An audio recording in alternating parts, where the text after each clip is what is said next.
In many parts of the world, especially in the United States, sports aren't just entertainment. They're identity, their loyalty, their culture. Teams are inherited like last names. Wins feel personal, losses feel emotional. And yet, there are people who simply don't care. They don't follow scores. They don't know the players. They don't feel excitement, anger, or pride when a team wins or loses. Not because they're trying to be different, not because they think sports are stupid, and not because something is missing in them, but because their brain assigns meaning differently. Today, we're exploring the real psychology behind why some people don't care about sports, even in a society where sports feel almost unavoidable.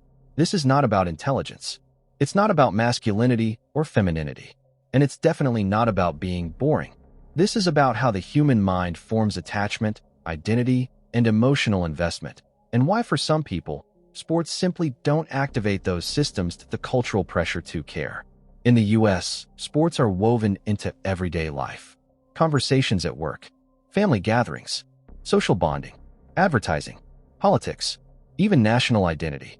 Sports are often treated as a universal language. So when someone doesn't care, they're seen as disconnected, unrelatable, emotionless, missing out. But psychology teaches us something important. Shared culture does not guarantee shared meaning.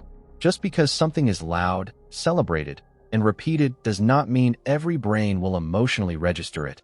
How interest actually forms in the brain. Interest is not a choice. It's a neurological response. When someone cares deeply about sports, their brain releases dopamine through anticipation, tribal belonging, competition, narrative, heroes, villains, comebacks. But for people who don't care about sports, those same triggers don't activate dopamine in the same way. Their brain does not emotionally bond with teams, symbols, jerseys, scores, rivalries. It's not resistance. It's neutral wiring. Identity attachment versus observational thinking. Sports thrive on identity fusion. Fans say, "We won. We lost.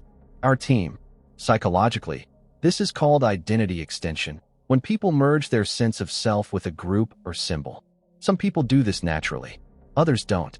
People who don't care about sports often have strong individual identity, internal value systems, low need for symbolic belonging. They observe life rather than merge with it. For them, watching sports feels like watching strangers live emotional moments that don't belong to them. Emotional investment has a cost. Caring deeply takes energy.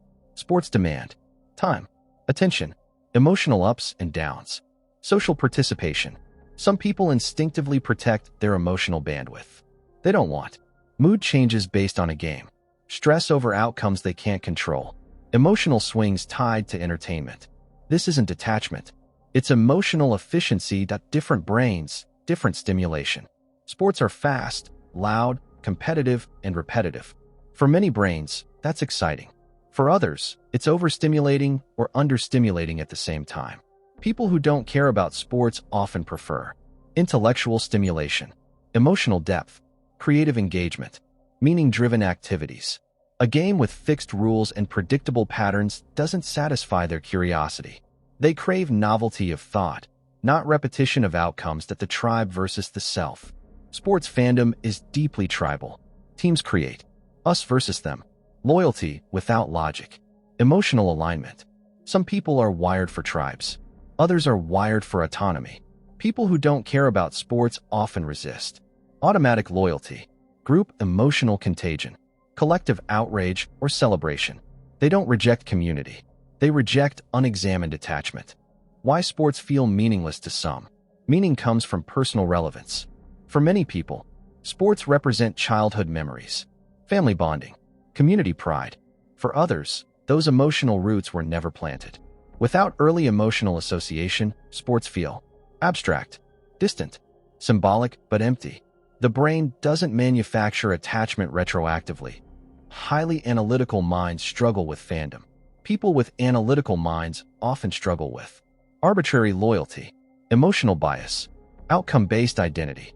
They see randomness, economics, business interests, entertainment framing.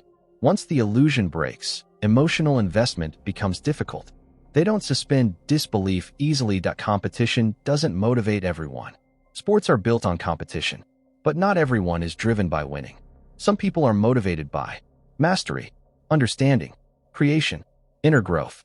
Watching others compete doesn't ignite their drive. It feels external, not personal. Emotional maturity and shifting priorities. As people mature emotionally, their dopamine sources often change. Validation-driven excitement fades. Noise loses appeal. Peace becomes valuable. For some, sports never make that transition. They prefer stability, depth, meaningful engagement. They don't feel empty without sports. They feel focused. Why not caring can feel isolating. In sports-heavy cultures, not caring can create social friction. Small talk becomes difficult. Bonding rituals feel inaccessible. Silence feels awkward. But this isolation isn't caused by lack of interest. It's caused by overassumption that everyone should care about the same things. Intelligence has nothing to do with it. Some of the most intelligent people on Earth love sports.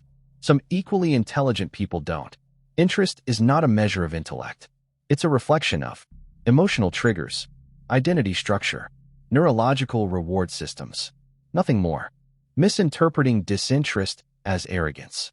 People who don't care about sports are often misread as cold, judgmental, pretentious. In reality, most are simply neutral. They don't look down on sports. They just don't feel pulled toward them. What they care about instead. Everyone cares deeply about something.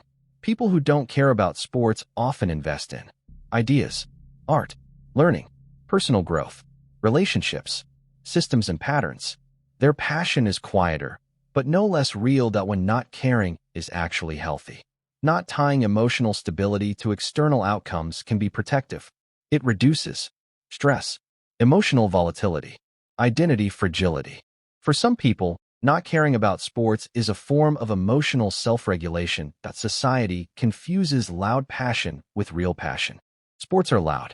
Other passions are quiet. But volume doesn't equal depth. Some of the deepest commitments in life don't involve cheering. Why this matters. Understanding this difference matters because it reduces judgment. It allows space for diversity. It validates internal experience. Not everyone is meant to bond the same way. And that's not a flaw. If you don't care about sports, nothing is wrong with you. You're not broken. You're not empty. You're not disconnected. Your mind simply finds meaning elsewhere. And that's not weakness. That's individuality. If this video made you feel understood, if it explains something you've never been able to put into words, subscribe to this channel. Because here, we don't shame human differences. We explain them. Like the video. Share it with someone who thinks everyone should care about the same things. And remember, not all passion is loud. Some of it is internal and just as powerful.